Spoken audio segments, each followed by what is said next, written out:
Halo semuanya, selamat datang di channel yang tidak layak untuk dihina ini.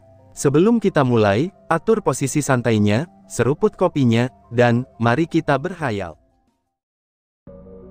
Lin Tian segera membawa ayahnya masuk ke dimensi melahapnya. Saat ayahnya melihat benda yang dia kenal sedang dimurnikan di sana, wajahnya seketika saja menjadi kaget. "Ini, bagaimana bisa?" tanya Lindong kepada Lin Tian. Lin Tian kemudian tersenyum, dan mulai menceritakan apa yang terjadi di negeri langit, dan kenapa dia bisa menemukan benda seperti ini di negeri langit. Lindong yang mendengar hal itu langsung saja kaget, dan dia langsung berdiri terdiam untuk beberapa waktu sebelum menghela nafas berat. "Hufha, jika hal itu benar, maka dunia dewa sekali lagi akan jatuh ke dalam bencana," ucap Lindong, dan itu membuat Lin Tian tidak mengerti. "Ayah, apa maksudmu kalau dunia dewa akan jatuh ke dalam bencana sekali lagi? Bukankah alam langit yang harusnya jatuh ke dalam bencana?" tanya Lin Tian karena bingung. "An-er, asalkan kamu tahu, dunia dewa ini memiliki misteri yang lebih besar daripada alam langit. Kamu hanya tahu kalau dunia dewa adalah dunia yang berada di bawah alam langit saja bukan?" tanya Lindong. "Lia, hanya itu yang aku tahu sekarang," jawab Lin Tian. Lindong mengangguk, lalu mulai menjelaskan kenapa di dunia dewa bencana itu akan terjadi. Selama dia hidup di dunia dewa, dan bahkan di saat dia menjadi dewa elemen, dia telah menyelidiki semua hal yang berkaitan dengan dunia dewa, dan menemukan kalau dunia dewa adalah bagian dari peradaban kuno yang telah lama berdiri. "Ayah, apakah dunia dewa termasuk dari dunia di zaman kuno? Tapi aku telah pergi ke masa lalu, dan melihat semua hal yang ada di sana. Itu tidak ada kaitannya dengan dunia dewa," ucap Lin Tian dengan bingung. "Dunia dewa lebih lama daripada dunia di zaman kuno. Dan bahkan bisa dibilang, awalnya dunia dewa hanyalah sebuah dunia tanpa energi, sebelum dunia dewa bisa menjadi seperti sekarang ini," jelas Lindong. Dulu menurutnya, dunia dewa hanyalah dunia biasa tanpa ada kehidupan. Dan setelah dia mendapatkan informasi serta membaca banyak buku kuno, barulah dia tahu kalau mungkin dunia ini adalah satu-satunya dunia yang telah lama hidup, dan tidak hancur di zaman kuno dulu. Jika benar begitu, maka tuan dari monster itu pasti berada di dunia dewa ini bukan? Tanya Lin Tian lagi. "Iya, tapi aku tidak tahu di mana orang ini bersembunyi. Dan kemungkinan kelompok dewa penghancur datang ke dunia dewa, ini hanya untuk menemukan meteor itu. Dan juga ada kemungkinan kalau mereka sudah tahu letak di mana meteor itu," jawab Lindong. Mendengar hal itu, Lin Tian menjadi kaget. Dia merasa kalau meteor itu hidup, maka itu akan menjadi bencana bagi seluruh dunia dan dua alam lainnya. Tapi jika kelompok ini tahu cara memurnikan meteor hidup ini, maka itu juga sama saja dengan mendatangkan bencana bagi dia dan juga keluarganya. Sudah jelas setelah berhasil memurnikan meteor itu, kelompok ini pasti akan menghancurkannya terlebih dulu beserta keluarganya. Lin Tian berpikir untuk sementara waktu dan tidak dapat mendapatkan jawabannya, dan akhirnya dia pun menatap Lindong. "Biarkan saja, apa yang akan terjadi biarlah terjadi. Kita hanya dapat terus meningkatkan kekuatan kita, itu kita lakukan untuk melindungi keluarga kita sendiri," ucap Lindong. "Baiklah ayah, bagaimana jika setengah dari benda ini ayah murnikan dulu? Aku ingin ayah segera mencapai kekuatan penuh ayah, sebelum semua bencana ini terjadi," ucap Lin Tian yang ingin memberikan meteor ini kepada Lindong. "Baiklah, ayah tidak akan menolaknya. Bagaimanapun juga, kita akan menghadapi krisis di masa yang akan datang dalam waktu tidak diketahui," jawab Lindong dan langsung menerima meteor itu, dan kemudian memasukkannya ke dalam dunia melahapnya juga. "Nak, sebaiknya kamu perhatikan saja setiap gerakan di alam langit. Dan soal dunia dewa, biarkan ayah dan paman-pamanmu yang bertanggung jawab," ucap Lindong. Aku mengerti ayah, akan kulakukan sesuai perintah ayah," jawab Lin Tian. "Dan soal Kaisar Langit, jika hal itu benar, maka dia mungkin adalah musuh terbesar kita," ucap Lindong. Ucapan Lindong ini langsung membuat Lin Tian terdiam. Dia juga memikirkan hal yang sama tapi dia masih tidak percaya kalau Kaisar Langit telah melakukan hal itu di saat dia masih hidup. Setelah berbicara yang tidak perlu, Lin Tian dan Lindong kembali ke dunia nyata. Dan mereka langsung pergi ke puncak di mana Lindong tinggal, untuk berkumpul dengan keluarga mereka yang telah lama tidak bersama. An-er, kapan kamu membawa mereka semua kembali ke sini? Tanya Lin Qier yang ikut berkumpul di puncak tempat tinggal Lindong. Di sana juga ada Lin Hao, Lin Jiali, dan dua gadis cantik lainnya yang ikut memeriahkan reunian keluarga mereka. Lin Tian hanya tersenyum, dan kemudian dia mengatakan kalau ada waktu yang pas, dia pasti akan membawa yang lain ke sini. An-er, kamu harus membawa mereka kepada ibu, karena ibu harus berbicara beberapa hal yang jelas dengan para wanita itu. Kamu mengerti kan, ucap Ying Huan-Huan, dan ini membuat Lin Tian hanya bisa mengangguk. Kalian ini, sudahlah, ayo makan. Sudah lama sekali kita tidak makan bersama seperti ini. Saudara Hao, ayo kita minum setelah ini, ucap Lindong. Hahaha, iya, kamu benar saudaraku, setelah ini kita harus minum bersama. Tentu saja dua saudara yang lain harus ikut juga, jawab Lin Hao sambil menatap Lin Diao dan juga Lin Xiao. Itu tentu saja, jawab keduanya secara serentak. Lin Tian yang merasakan kehangatan sebuah keluarga cukup senang, dan berharap hal ini akan terus seperti ini selamanya. Tapi dia tahu kalau semua ini tidak akan terjadi, jika dia belum mengendalikan alam langit dan alam semesta. Dunia yang aku inginkan adalah dunia di mana aku serta keluargaku bisa hidup damai tanpa ada peperangan, ucap Lin Tian sambil menghela nafas. Di alam binatang suci, apa? Saudaraku telah kembali, apakah itu benar? Tanya Lin Long sambil berdiri di tahtanya dengan bahagia. Iya Kaisar, itu yang dilaporkan oleh pasukan kita yang ikut membantu di dunia dewa sebelumnya. Jawab prajurit yang berlutut itu. Hahaha, saudaraku telah kembali, ayo, panggil dua saudaraku yang lain ke sini. Tidak, panggil saudaraku yang lain ke sini juga, perintah Lin Long langsung dilaksanakan oleh bawahannya tersebut. Tak berselang 1 jam, 4 sosok telah masuk ke dalam aula istana suci di mana Lin Long berada. Mereka berempat merasa cukup bingung kenapa Lin Long memanggil mereka. Tapi karena dia adalah kakak tertua di sana, jadi mereka mau tidak mau langsung menemuinya. Hahaha, saudara dan saudariku, ada kabar gembira untuk kalian, ucap Lin Long. Apa itu kak? Tanya Lin Feng Er kepada Lin Long. Yo, adik Feng Er benar-benar semakin cantik saja sekarang, goda Lin Long yang terlihat sangat bahagia. Kakak, sudah katakan saja, apa kabar bahagia itu? Ucap Lin Feng Er dengan kesal. Hahaha, baiklah, aku tidak menggodamu lagi. Kalian tidak tahu bukan, kalau kakak kita telah kembali. Ucap Lin Long. Apa? Seru mereka semua dengan terkejut. Kakak telah kembali, jadi aku memanggil kalian ke sini untuk...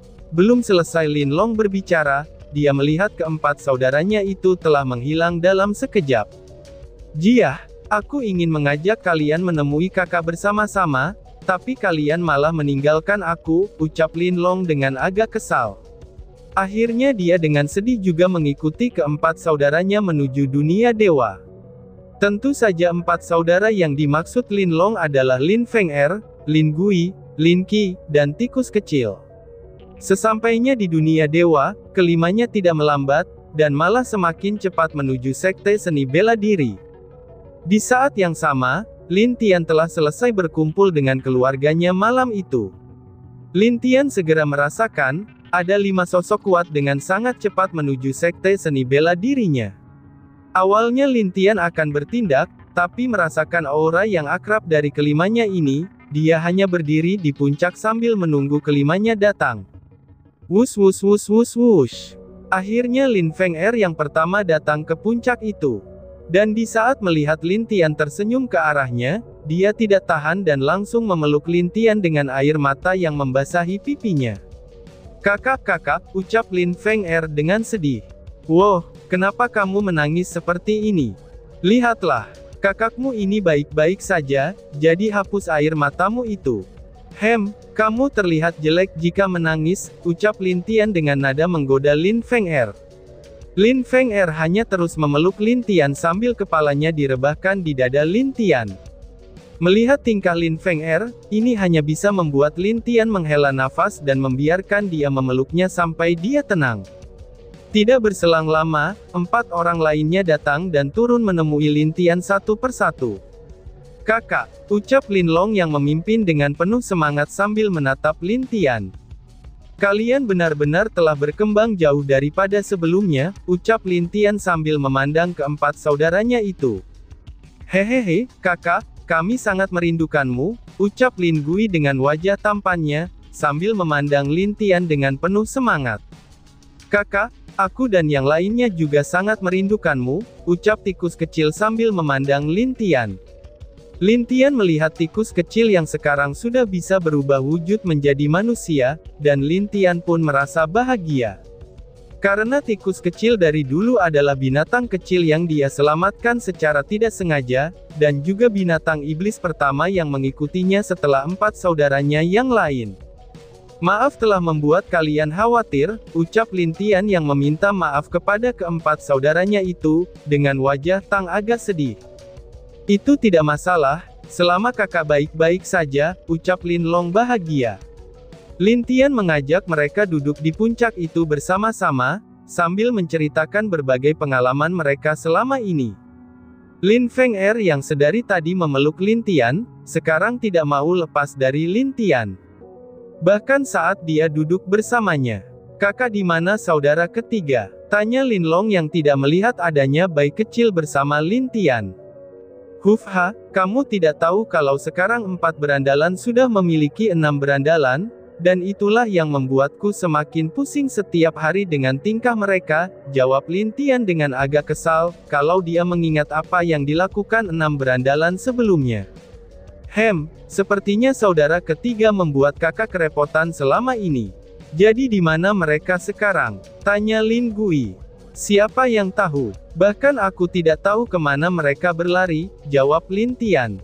Lin Feng'er yang mendengar itu langsung menatap Lin Tian sambil menanyakan, apa yang telah dilakukan bayi kecil selama ini. Lin Tian hanya menjawab, kalau dia sedikit lebih nakal sejak berada di alam langit. Dan dia juga menceritakan kalau sekarang, Bai Yu berada di alam langit bersama dengan Mu Suanyin dan yang lainnya. Mendengar kalau Bai Yu masih hidup, ketiga saudara itu kaget dan mereka menjadi bahagia untuk bayi kecil.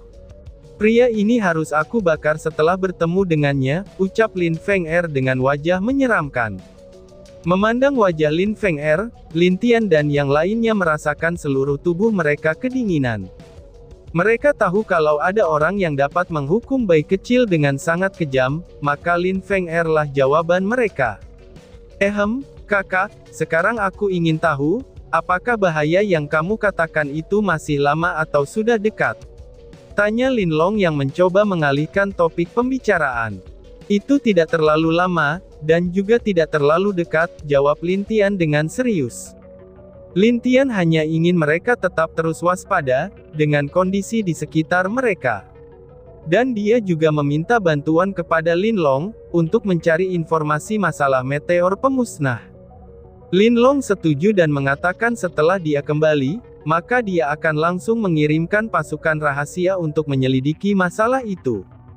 Kakak, ini kalungmu, ucap tikus kecil sambil memberikan kembali kalung Lin Tian, yang pernah dia tinggalkan dulu sebelum menghilang. Lin Tian mengangguk menerima kalung tersebut, dan memasangkan kalung itu di lehernya lagi. Dia lalu masuk ke dalam kalung itu dengan kesadarannya, dan kemudian melihat banyak binatang iblis yang telah banyak berkembang. Mengaung, semua binatang merasakan aura yang sangat akrab, dan melihat kalau itu dari Lin Tian, semua monster binatang iblis buru-buru keluar dari tempat mereka, dan langsung mendekati Lin Tian dengan bahagia. Kalian telah bekerja keras, ucap Lin Tian dengan penuh emosi kepada seluruh makhluk, dan juga binatang iblis yang telah dia anggap saudara itu. Mengaung, semuanya sangat senang atas kembalinya Lin Tian. Dan mereka mengatakan siap untuk ikut berperang berdampingan bersama Lin Tian. Tenang saja, akan ada waktunya untuk kita bertarung bersama-sama lagi. Jadi, siapkan diri kalian semua, ucap Lin Tian yang mengerti niat mereka. Semua binatang dan monster di sana mengangguk setuju. Dulu mereka menyesal, karena tidak dapat membantu Lin Tian. Karena sejak saat itulah, mereka semua berlatih dengan keras agar dapat membantu Lin Tian. Aku kembali dulu, dan ini untuk kalian semua, ucap Lin Tian sambil mengeluarkan tong besar yang berisikan amer. Setelah itu, kesadaran Lin Tian kembali lagi ke tubuhnya. Di sana saat dia baru saja meninggalkan saudara-saudaranya itu sebentar, mereka semua telah mabuk berat, dan botol amer yang dia berikan ternyata sudah habis diminum oleh mereka. Kakak, aku merindukanmu, ucap Lin Gui dan ingin mencium Lin Tian.